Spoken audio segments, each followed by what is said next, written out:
All right. So a very warm good morning or good afternoon to all of you, depending upon the time zone you are in. I would like to take this opportunity to say thank you to our wonderful panelists for joining in this e-commerce and digital marketing summit 2021 organized by Enalito. We are an AI company working in the field of machine learning to solve critical problems in the field of retail and e-commerce. And today we have three amazing speakers from the world of retail and e-commerce who are going to share some amazing stories behind their brands. And without further ado, let me make a formal introduction of our panelists today. So first we have on the panel is TJ Stouder. TJ is the Chief Executive Officer at Holistic Wellness. Uh, TJ's brand is kind of created with an idea of how they can you make CBD wellness a kind of a known fashion. I mean, CBD has its own set of challenges, but I think TJ's brand is working very effectively. And TJ has been in the space of CBD for quite some time now. And he has worked in the industry for quite some time. He has also built this amazing think tank named as Green Think, and he has previously worked with Procter and Gamble and headed their global Hugo Boss fragrances also. So TJ, thank you so much for joining in on the panel. Thank you, Kuldeep and Enalito, for having me. Thank you. Next, we have on the panel is Matthew Roberts. Matthew is the president and co-founder of Liberty Tabletop Flatware, and his brand is the only manufacturer of high-quality stainless steel flatware in the United States, which is marketed under the brand Liberty Tabletop. And Matt has tremendous experience in the field of leadership, management. He has studied from Syracuse University, Martin J. Whitman School of Management in the field of business administration. And he has also background in electrical and computer science engineering. And Matt has been in this, has a decade-long experience in running this brand. So Matt, welcome to the panel. Thank you so much. Great to be here. Wonderful. Next we have on the panel is Nisreen Hasib. Nisreen is the CEO at Unbound, based out of New York, and her brand is in the space of rebellious wellness, and their goal is to make sexual health accessible to all through elevated design, body-safe products at affordable prices, and by having educational content built around it. And Nisreen has a political science degree from Yale University, and she has also got a degree in law from Northwestern University School of Law. Nisreen, welcome to the panel. Thank you so much for joining in today. Thanks for having me. Wonderful. My first question to begin with today is around purpose. And what is the purpose of your brand? Let me go to Matt to begin with. Certainly. Our company actually was founded as a result of Oneida Limited closing their facility in central New York. A brand that was probably the largest flatware brand in the world. And we tried to be a little bit different from the traditional retail model from the standpoint that we knew we had this amazing factory that had been around for many years and had a lot of automation. We had a lot of experience, but the business model of traditional retail and selling your products all over the world wasn't really sustainable from the standpoint of global competition at the time. So we decided to purchase the facility, and we've sort of reinvented ourselves as a small company that uses the factory as a lever. So that makes us different than any other flatware manufacturer in the world, or in the United States for that matter, because we're the only stainless steel flatware manufacturer left. So we try to be different from the standpoint of we're the only one here, and we want to do what the consumer wants. We've really evolved our products. I know forks, spoons, and knives sound pretty boring, but we try to make it fun. Wow, Amazing. That's pretty interesting, Matt. I think being the player which is in the business for like almost more than a decade has its own sets of challenges and experiences. I think you have overcome them, and now you are kind of a brand which kind of is helping consumers. I think because I think creativity and innovation can come out once you are in the business, and there's a purpose I think that you're solving. Typically, I think though you're making fork and spoon, I think amazing. I think the design and everything matters these days, and people uh, are really paying attention to detail. I think people love products with great design and aesthetics that complement their entire home. So I think you are in a very, very unique space. We'd love to know more about your product strategy and your marketing strategy for your brand. Excellent. Let me go to TJ. How about you, TJ? How did you started your product and brand? Sure, thank you. At the end of the day, I'm a big brand guy, and I believe brands are at the center of most purchase habits from consumers because they make you feel comfortable with every aspect of what you don't want to learn about, from the science and beyond. Yeah. Came across a category of cannabis, which I think has a different reaction to every person in the world, but a massively growing category across CBD and THC. Personally, I didn't see it as a professional journey until I ran into my mom living in the Midwest of the United States, where the stigma is strong around this plant. And the FDA looking at her condition, specifically being affected by CBD.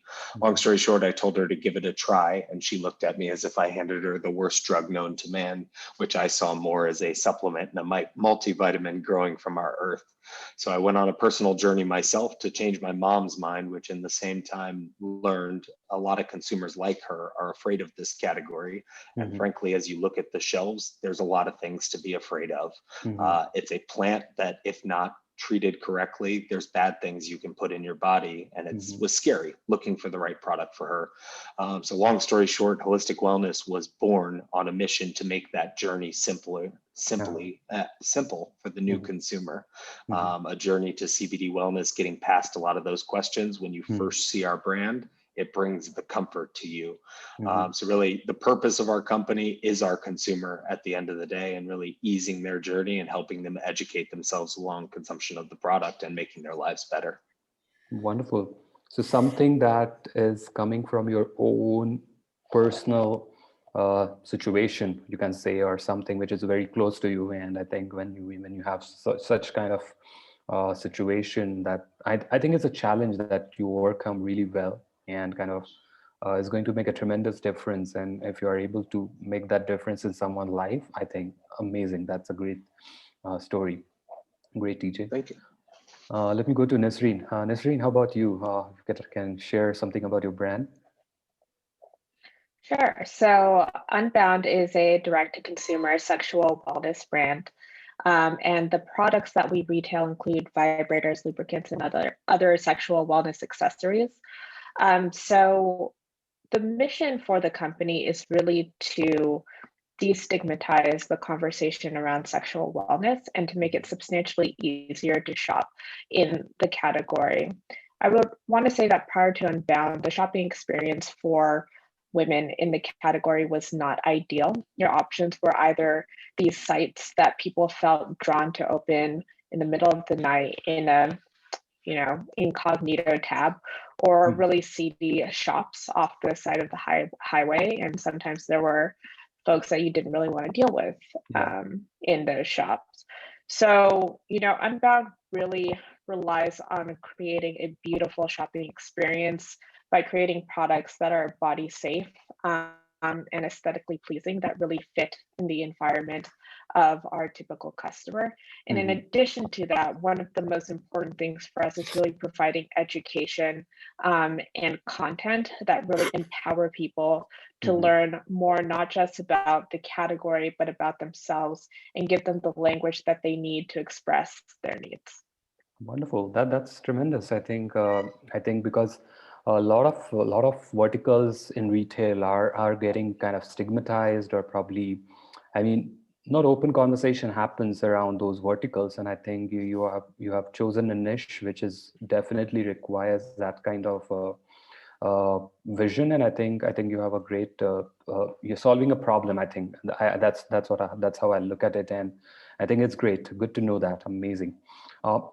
My next question for all of you guys is around consumer engagement. I think building a brand is like a journey. I think it's not just about opening a store which has some products in it. It's all about creating those experiences. It's all about connecting with your consumers, because I think we are living in a very crowded space. We have a lot of competition. So how do you distinguish your products vis-a-vis competition? And like, what are some of the things that you do on a regular basis in order to constantly innovate your product marketing? Let me go to Matt, because I think Matt has been in this business for at almost a decade. So Matt, how have you evolved, and how did you overcome this challenge? Right. I think all three of us have different challenges with our products and our product line.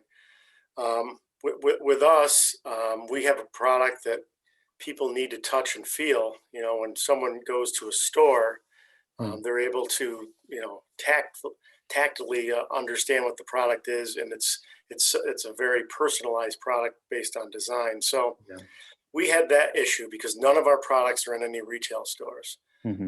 Our business model just didn't work that way. So what we do is we actually send samples out. We started by doing that sample program, and for a very small fee, basically break even, you can sample 3 up to 6 of our pieces and make a determination that way.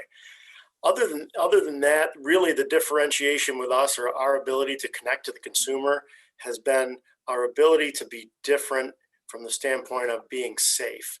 We're trying to tout that our product is safer because we promise that all of the raw materials that we use are actually 100% domestically manufactured, all the way down to where the steel is melted. So we have all of the chemistry on site before we accept the raw material. We also use renewable energy from Niagara Falls. Some of our designs we try to make different. And for example, our earth design, when you buy a set of flatware, we plant a tree. So we're trying to be something that each different consumer, because everyone's individual, each different consumer can bite onto something and make it more of a personal experience, where, you know, it really is difficult from the standpoint of selling it online, something that's tactile. Wonderful. That's pretty amazing. So you're kind of marrying the whole product philosophy and kind of taking it to the consumer. I think it's amazing. I think through your design, through your marketing strategy, and letting people to kind of experience the product, because I think that friction has to be eliminated, because I think when people have to, people are always going to either make a value-based decision, or basically they're either value for money, or they are going to go for premium. So I think if you are offering something which has not just adding value, but giving that premium quality, I think that the thing that you're doing, that you mentioned, is a pretty amazing. Great to know that. Amazing, Matt. TJ, I think you are also in a very, very niche space, definitely with a lot of competition and with a lot of stigma around it. A lot of education is required in order to kind of have this whole CBD space to kind of grow. So how do you tackle it? What do you do for creating awareness through your content, or what are some of the things that you plan to do? Excellent. It's interesting, Matt, as you said, we each have different problems in our business. You actually touch on a very similar, we're on opposite ends of the scale, but obviously different problem, similar answer. First is trial, and really cannabis has an interesting dilemma of demand is through the roof, and people hear about CBD at every turn. They see it at every retail point, as you say, with the competition. However, that stigma there and the fear that it's going to be a healthy option and it's going to work. As we entered the category, we realized the average price point to try CBD for the first time is between $30 to $50, which is a big ask for a consumer, especially if they're in a grocery store to buy eggs, they're at their gas station to buy gas. It's a lot of dollars to ask for them. The reason for that is many CBD products, frankly, don't work. And it's because they're either poorly designed or where they're coming from. We took very technical care that one dose of our product works for the consumer. And we give that challenge to consumers both through sampling, giving them away for free, letting people try them for once, making sure they work for them, and trial. Having a low price point of $5 for one dose at the point of sale that you can try for the first time and understand how it works for you.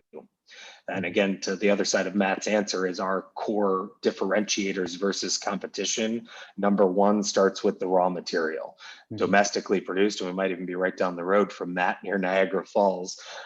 We grow all of our hemp in a greenhouse, which means it never touches soil, never touches outside air. Some of the dangers are related to hemp are arsenic in the soil or pollution in the air that are getting into the plant.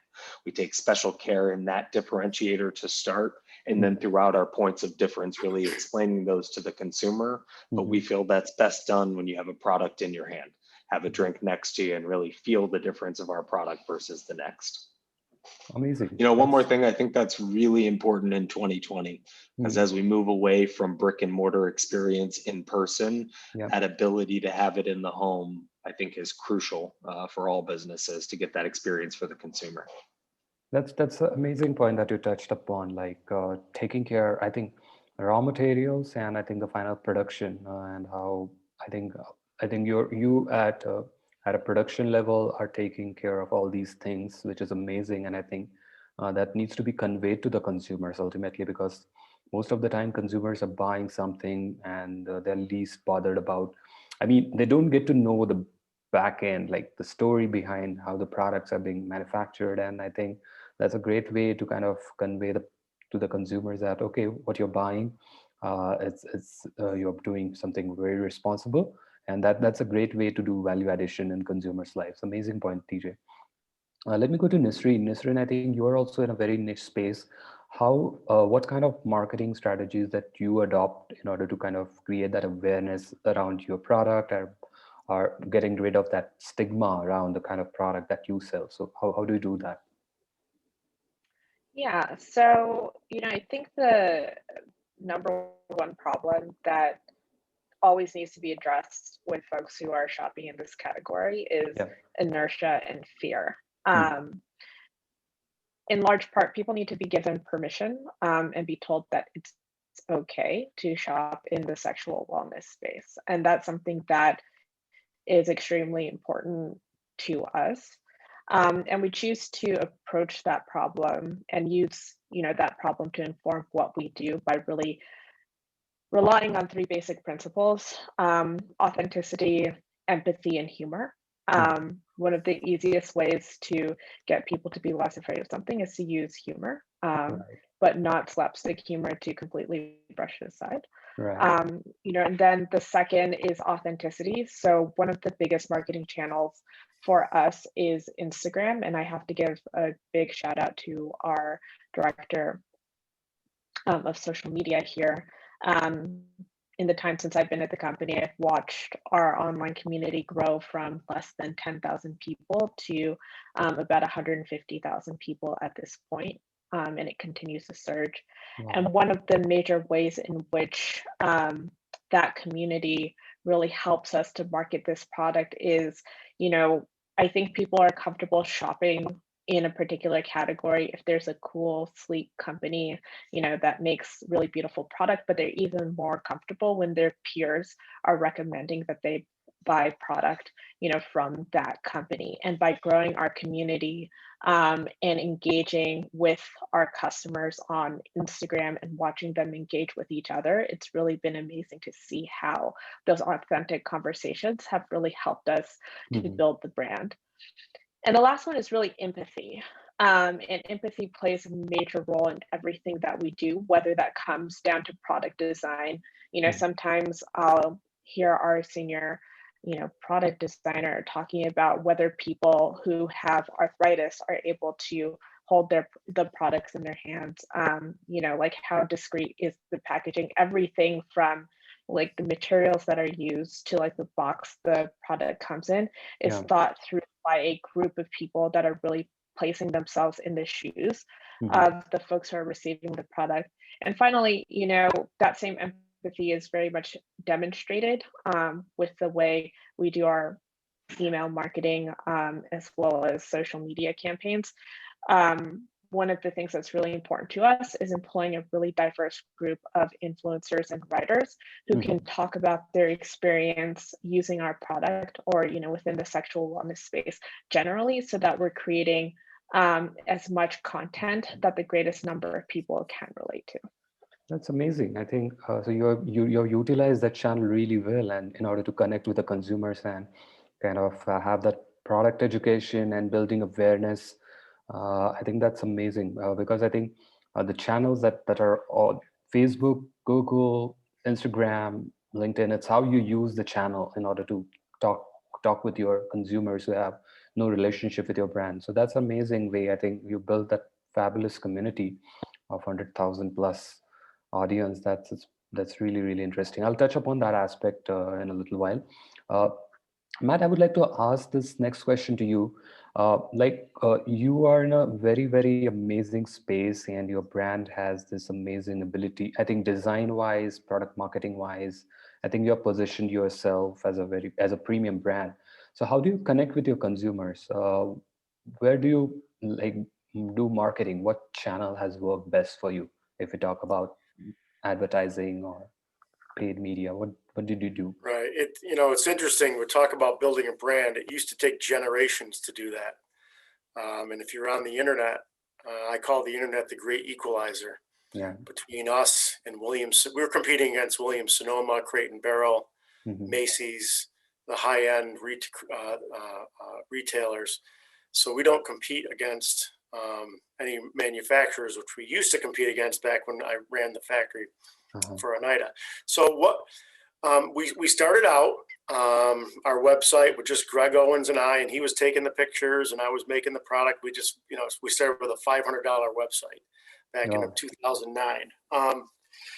And I think we started with Google AdWords, which obviously everyone knows about that. You buy words, et cetera, et cetera. But as we've evolved and we also have someone in charge of digital marketing now.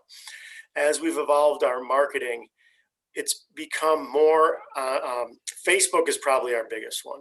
And it's because of the newer designs we've come out with. If you look at our website, we've got some interesting designs that no one else has. We just came out with a new one that's the honeybee design. And it's a honeycomb with bees on it. And what you can do in that type to market to people is you can basically use hashtags and you can target. We call it affinity marketing. We can target a very small group and go after them. So even on Twitter and Facebook and Instagram, that's basically what we do. I mean, obviously the blanket marketing is one thing that you do, but depending on who you want to reach, it's actually made our cost per click go way down when you really know how to target specific people for specific types of designs. So Facebook's our biggest one for sure. We're starting to get into Instagram, because of the demographic of people that purchase our product. It's still mostly middle-aged women, but there's a lot of growing millennials and the younger groups that we get with basically follow the hashtag affinity marketing pretty much. That's cool. Amazing. So affinity marketing, amazing. So that's what we call it. So I don't know. That might be our term or not. Maybe we stole it from somebody, but that's what Greg and I talk about all the time. But that's very, very interesting because I think the kind of niche that you're operating in, I think now because of the pandemic, the entire family is at home, I think. And the thing that we have observed, the trend that we have observed is people have spent a lot of money in kind of making their home well equipped, because earlier, like everything used to happen, like work used to happen outside, and like at home, people were not spending that much time. But now due to the pandemic, I think the last 7-8 months, people have spent enormous amount of time. So I think you operated in a space, and if you're able to connect with your consumers at the right point of time, sky's the limit. And I think your present consumers become your advocates, and they become your brand ambassadors.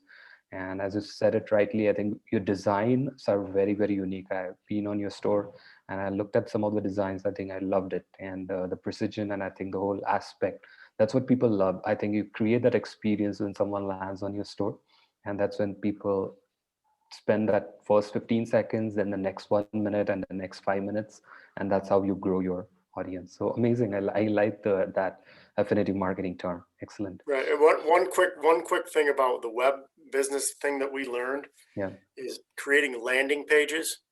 So that you have different, depending on where these people are coming from, they land on a certain page that sort of hits them right between the eyeballs with the ideas that they really are interested in. True. And then they can get onto your website. So landing pages have really helped us a lot. Wonderful. Yeah, true. No doubt about that. Absolutely, Matt.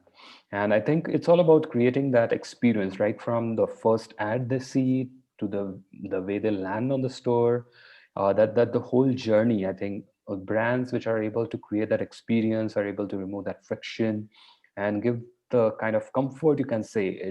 Just like when we enter an offline store, we have someone who can guide us, and that's how we start buying, I think. And the same thing, if that starts happening in an online world, great things can happen. I think the way technology is evolving, maybe augmented reality and virtual reality is going to kind of create a next level of experiences where people will be able to kind of experience the products in their own environment, and that's going to be a great enabler. I'm just waiting when exactly that will happen, but I think a lot of platforms, Shopify for that matter, has been doing pilots for augmented reality to kind of enable brands to do that.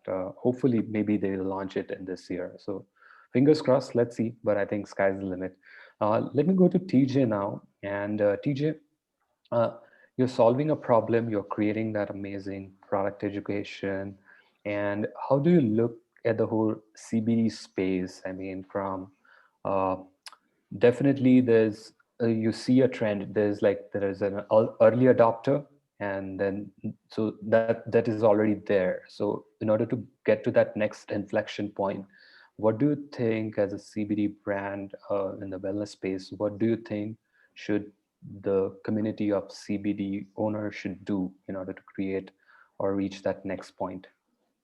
Awesome. Great question. And well asked, because it kind of gets past the barrier of, sadly, I can't use a lot of those vehicles because Facebook and Instagram haven't turned on officially CBD or beyond yet.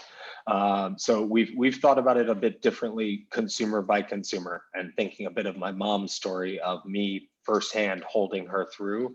The power of a consumer won over is they're your number one advocate, and they go tell the next 100 people, their closest 100. And we love the idea of the micro influencer, and the smaller the better, that talks to their community because they truly have engaged followers that are working with them. So we've kind of went more bottoms up, focused on samples, getting them in people's hands, and then really building that love of our brand over time. I think retail will be a crucial point in CBD because the CVS's, Walgreens, and Walmarts of the world will bring immediate credibility to the products on their shelf. One of the biggest consumer concerns is I don't trust, and much similar to Nisreen, probably the issue of seedy places selling the product that the consumer doesn't want to walk in. It's not our demographic of who's buying it. So we're kind of in the learning process, really. I'd say I don't have the best advice because I think CBD is in an interesting time, learning that consumer path without some of those more credible retailers and government bodies yet giving full regulations.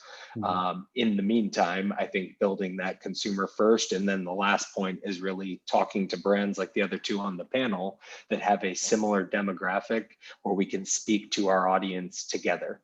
And really bringing value to when they open that package. Nisreen was talking through the box and that experience, adding holistic into something like that they're actually getting a full lifestyle box as opposed to just the one product they've bought.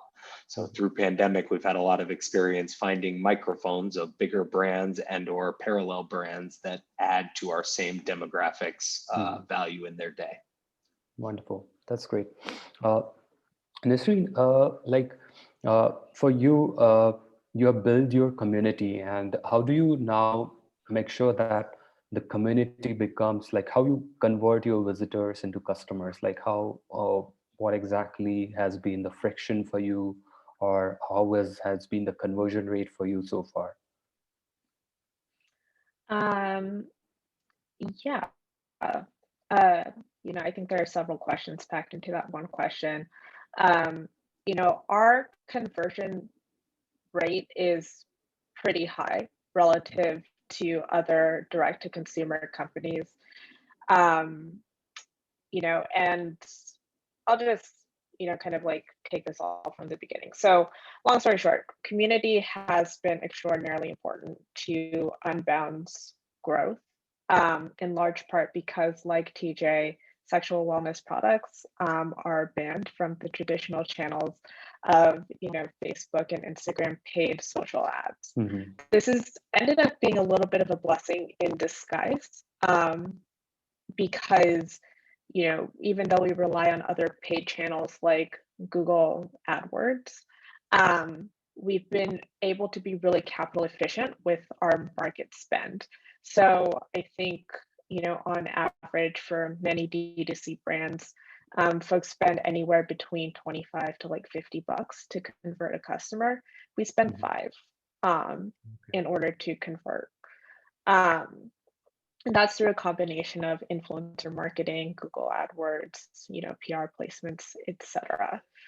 When it comes to retaining customers, when it comes to keeping those members of the community happy and returning to our products, again, like the key things that have worked for us are, like ensuring that we're continuing to make really high quality products that deeply resonate with the community, so that not only do our current customers purchase those products when we drop them, but they're also encouraging their friends to purchase those products. And we've identified the ways in which people are speaking to each other.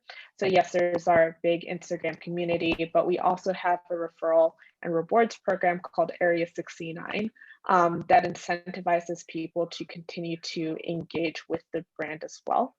And in addition to that, we formalized, because we saw that a lot of people who didn't matter if they were early adopters of Unbound or later adopters, once we have a customer, that person is pretty much a really solid advocate for the brand, and we decided to report that. So in the past year, we launched a program called Fan Babes, where essentially, people who like the brand can apply to be a fan babe, and they receive commissions based off of, how many people end up using their discount code at checkout. And it's a great way to really make people remember that they are part of the Unbound community. It's a great way for us to build our customer base. And it's a great way for us to retain that customer base, again, because, there's definitely a large extent to which we are trusted by our customers.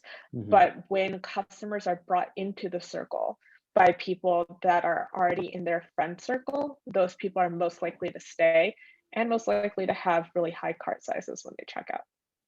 Pretty interesting. So you're using that not just influencer marketing, but kind of your own consumers, how they become your own brand ambassadors, and passing the message along and utilizing the reward loyalty program in order to accelerate the customer acquisition. So that's very nice, amazing. Matt, for you, in the last 15 years, like you have built your consumers and like you have built that name for yourself. How do you understand? So you have a huge historical data point like about your consumers' behavior. So what do you do in order to kind of get those actionable insights? Like how do you understand your consumer behavior, like the average order value or the discount sensitivity, or for that matter, the purchase behavior, or how do you do that? To understand and kind of deep dive into data, because I think your data can gives you a lot of insights that can be utilized really well in order to connect with your existing customers, as well as in order to acquire the next set of customers. So what are some of the things that you have done so far?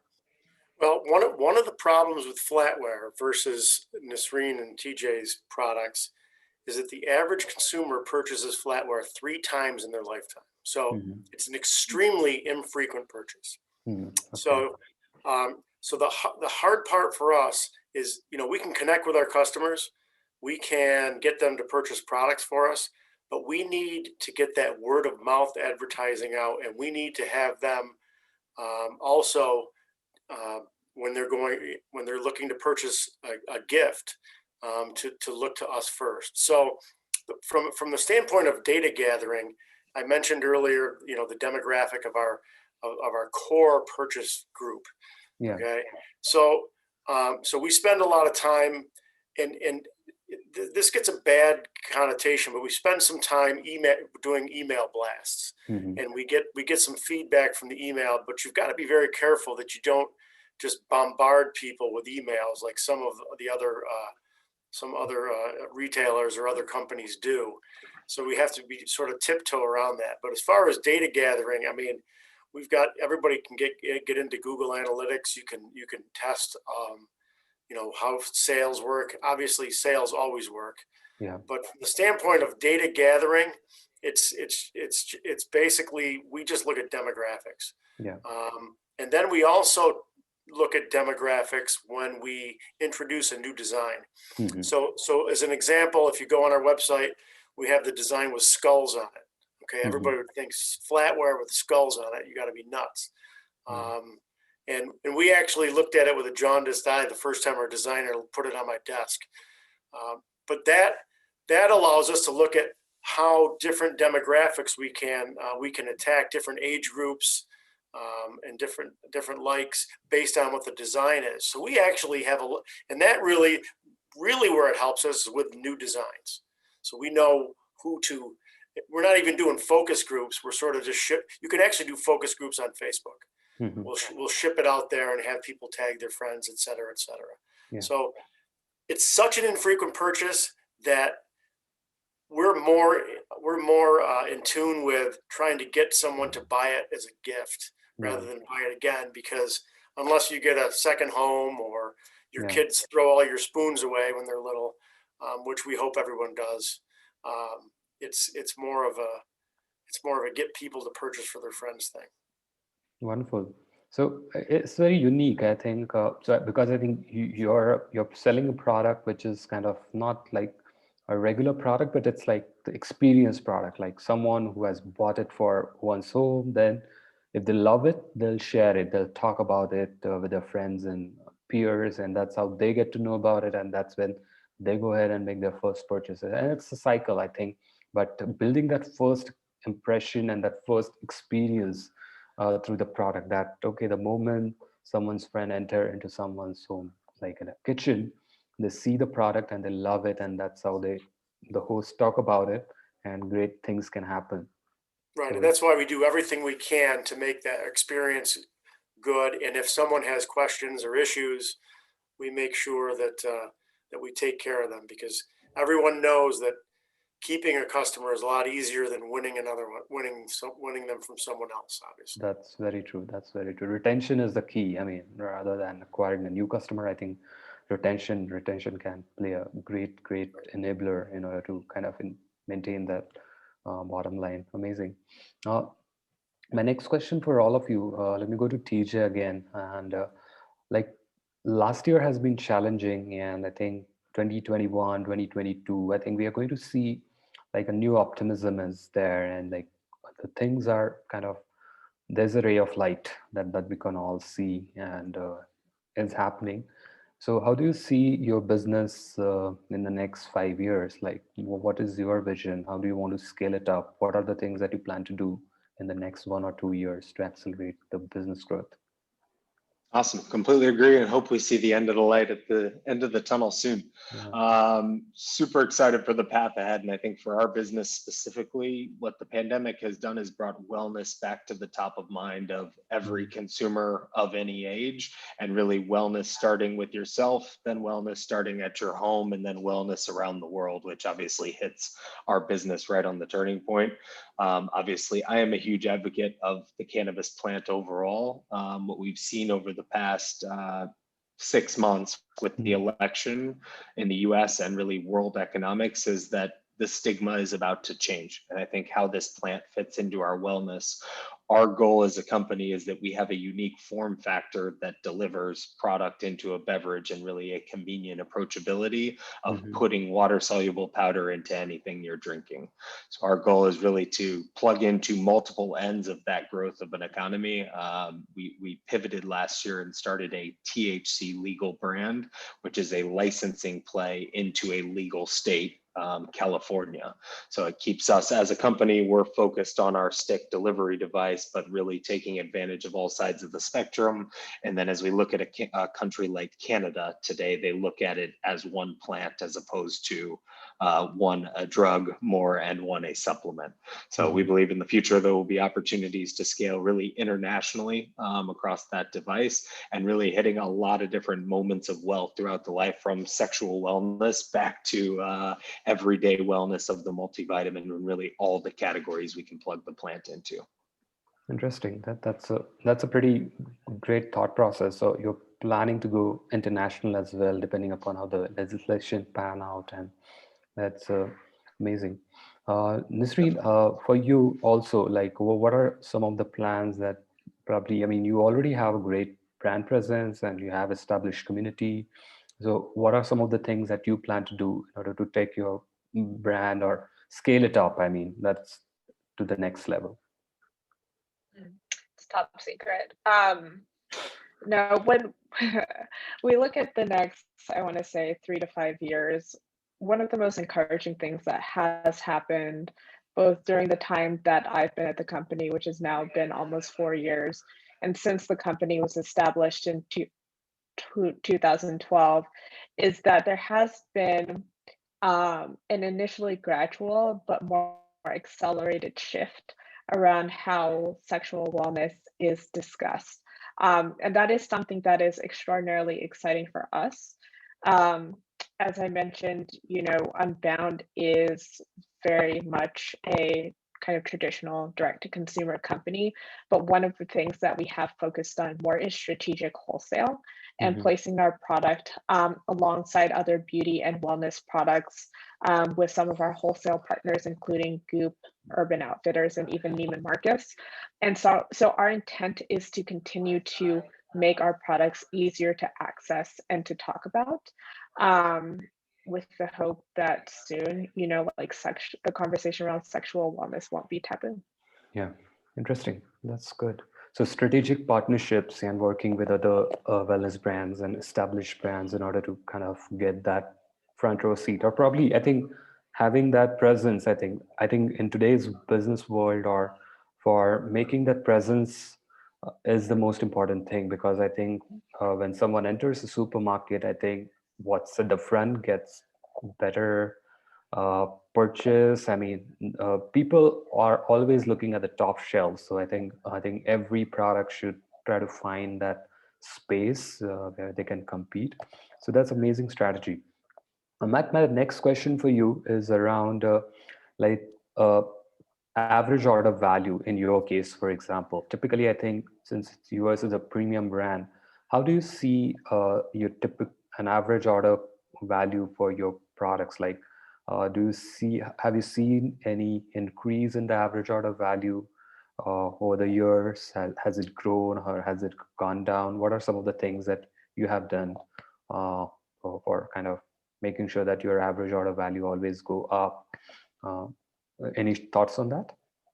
One way is to increase your prices, but that aside, in a competitive environment, you can't always do that. True.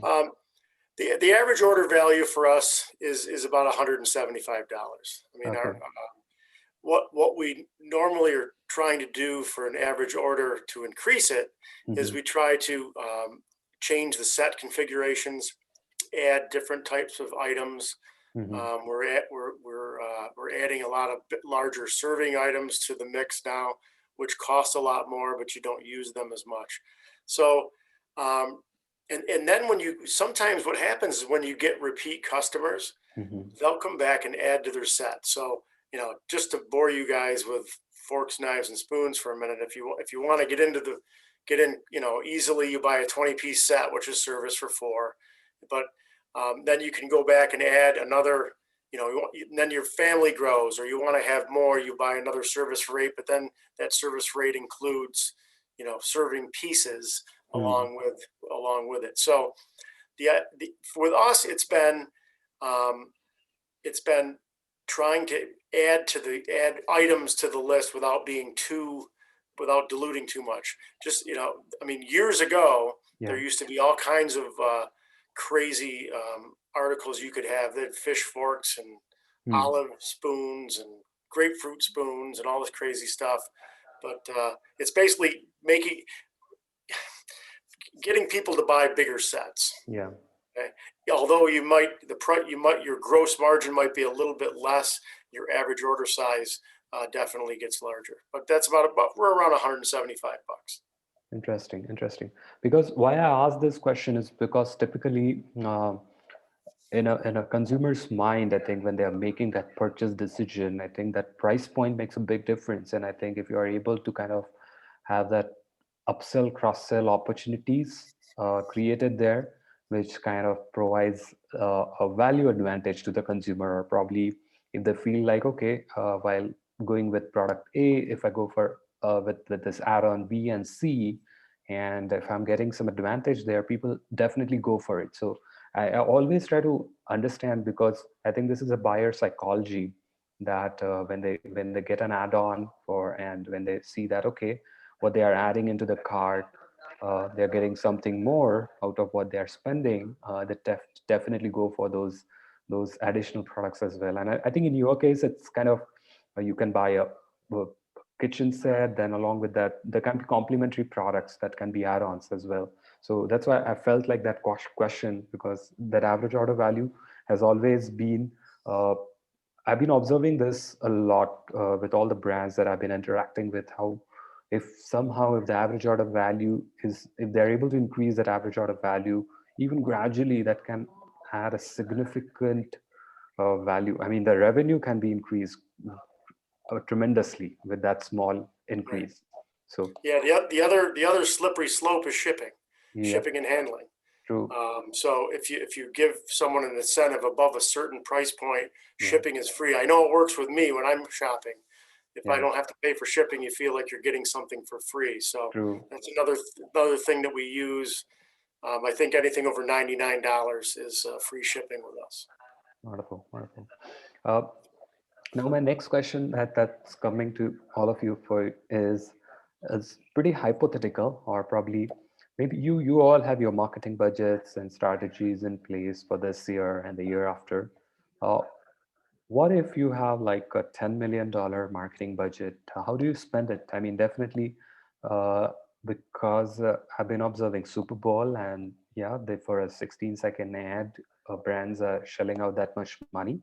Definitely, they don't get an immediate ROI out of that Super Bowl ad, but the kind of impression or the space that you create in consumers' mind is tremendous. I mean, how do you look at it? I mean, I wanted to know your thoughts, because I think to take any brand to the next level, you have to take that plunge that, okay, I have to spend my marketing dollar where I can get that accelerated growth and have those new customers that really don't know about my brand. So where will you spend if you get that $10 million marketing budget?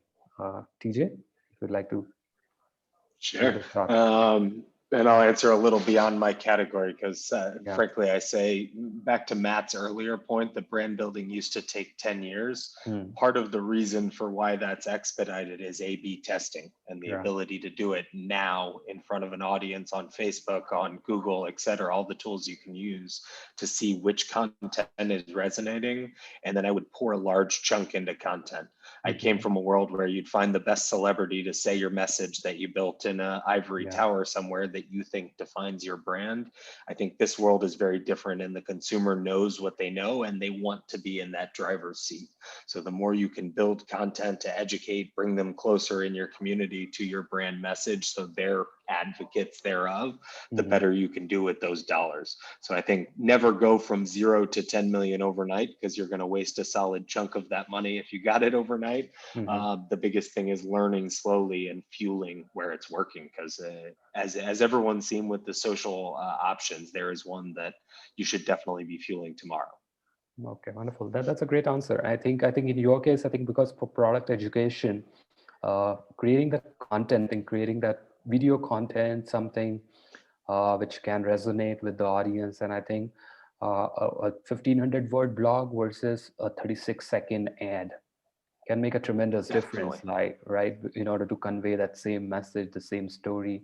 And that's how, because I think all these, you can write a paragraph, but if you have been asked to write those 2 words, those 3 words, and put it on a billboard, I think that's the most difficult part for a brand. And I think in your case, I think the product education has to be done very differently. It has to be, because I think today's consumers is well read, they have access to all the channels, and they have access to information. So I think, as Nisreen also touched upon those 3 points, I think empathy, authenticity, and how they can really build that brand presence for you. So, but I think Awesome. yeah, amazing. I think never overlook a blog is the key summary there. And especially you have an hour on a weekend, write a blog. Your consumer cares. They're yeah, looking for information. Let them come to you, not somebody else. true. That's true. Amazing. Nisreen, how about you? Like, definitely the channels are restricted for you. So where will you spend the marketing dollar, or what kind of content would you prefer in creating? We actually went through this exercise a little while ago because we were strategizing around another capital raise. So I'll give you the kind of conclusion that we came to. So we are an extraordinarily data-driven team. So we know that if we were to be given a larger budget, in this case, $10 million, a lot of that money would go to channels that we already use, but we'd just be investing significantly more into Google AdWords, long tail search, into influencer marketing, into fan babes, etc. But in addition to that, there was a portion that we earmarked for getting weird, for lack of a better term. So I think one of the great things about building a brand in this space is that no one's quite built it in the way that we have. And so we, as an executive team, have let go of a lot of fear that I think might plague a lot of other exec and or marketing teams. And so as a result, sometimes we're willing to do just really weird PR stunts. And there are a couple that were thrown around, some which I was just like, yeah, that sounds really awesome. Some where I was like, no, that I don't think that's less awesome. But we'd probably put it into PR stunts, and we might dabble in out-of-home marketing as well. Which is a channel that we're less enthusiastic about, in large part because it is significantly harder to measure that ROI if you're like throwing stuff up on a billboard. Query whether you can get an accurate read on like conversion, from number of people driving by or seeing it on the subway or whatever. But that's something that we might allocate a small portion of that budget toward. So, just really tripling down on existing channels, which currently get us, during a bad month, a return of at least 800%, to really leaning into PR stunts, to dedicating, again, a very small portion of that to out of home. Wow, that's an amazing answer, Anne. I think I must say you thought it about, like, because I think it's all about taking that plunge, and kind of to accelerate, you need to do all those things very differently that you haven't done so far. That's amazing. How about you, Matt? How will you approach this? Because it's $10 million. Wow, that's a lot of money. That's a lot of money. Yeah. I don't think I'd do a Super Bowl commercial with that. Because of what I mentioned earlier. We're not Snickers bars, you're going to buy it 3 times in your lifetime. There's a couple things that we dabbled in previously. We did dabble a little bit into talk radio, but we don't. I might try a little bit of that. I know some of it's politically charged, but you can reach a pretty big demographic with that. Yeah. And the other one that's really new, and actually my kids have turned me on to a lot of these different podcasts. And there's a lot of people becoming very famous, very rich, but they're also in the podcast, they're able to reach an audience, and they're able to, in some instances, depending on who you are, you're able to say whatever you want. So you can reach a different group of people that not necessarily the Facebook police are going to come get you, or you're going to end up spending, millions of dollars for 30 seconds. And I know that in a lot of people fast forward through the ads and the podcasts anyway, but a lot of it does get heard. So that might be something we would try. In addition to, like Nisreen said, I mean, what we're doing right now works. We obviously would accelerate that to reach more people. But if I wanted to test something and I had a bunch of money, that would probably be it. Wonderful. No, so that's a great strategy as well. And absolutely, I think depending upon the niche that you're operating in and knowing your buyer persona, I think consumers are everywhere. It's just a matter of utilizing the channels really well, and positioning, and the story, the messaging plays an important role. And having that mindset that, okay, your product is going to make an impact in consumers' lives can make a big difference. Well, we are coming to an end of this panel. My last question for all of you is around what is that one piece of advice that you would like to give to existing entrepreneurs or people who would like to venture out, want to start something new? What is that one piece of advice that you would like to give from your entire experiences so far of running a business and managing a business? What would you like to share? Maybe let me go to Nisreen to begin with. My advice is, it's seemingly obvious, but it's something I find myself having to say with the folks that I mentor. Understand how you make money, regardless as to whether you're SaaS, direct to consumer. Understand how you make money and understand your unit economics. Understand how your unit economics get better with time or get worse with time, and make adjustments as necessary. Don't be too proud to do that, because if you have a good idea but you don't understand how to monetize it, then you won't be able to build a strong company. Wonderful. That's amazing. That's very unique. Amazing. Thank you, Nassim. TJ, how about you? Sure. I'd say know your lane. Entrepreneur is a 24/7 job. And if you try to do everything as the leader of everything, you will fail. There's too many jobs to do. Do what you do best and do it your best, and then find those around you that can help you impact those other projects, because there is a lot to do. Most importantly, have the passion to do it all, because you're going to be involved in all of that stuff. I just see a lot of entrepreneurs that, because they're an entrepreneur, try to do everything, lead everything, and only do everything, that some things are underdone. So try to find others to help. Well, building a great team and kind of delegating and always keeping an eye on the next frontier. That's amazing, TJ. That's amazing advice. Matt, how about you? What would you like to share? Something that you, over the years, you have acquired? Right. What we did is we started small. I mean, everybody wants to be the next Facebook or Tesla or PayPal. And you may have a really good idea, but you really need to start small, and don't be afraid of making mistakes. I tell people that we didn't figure out how to sell flatware on the internet. We figured out all the ways not to sell flatware, because they failed. We failed many times before it became successful. So it's the old adage, don't build the church for Easter Sunday. Try to start small, and Nisreen's absolutely right. You got the most important thing that all the schooling in the world, cash flow is king. Okay. You've got to have cash flow. If you have negative cash flow, you're a sinking ship. So start slow. Remember, if you make a mistake, just learn from that mistake. Wow, wonderful.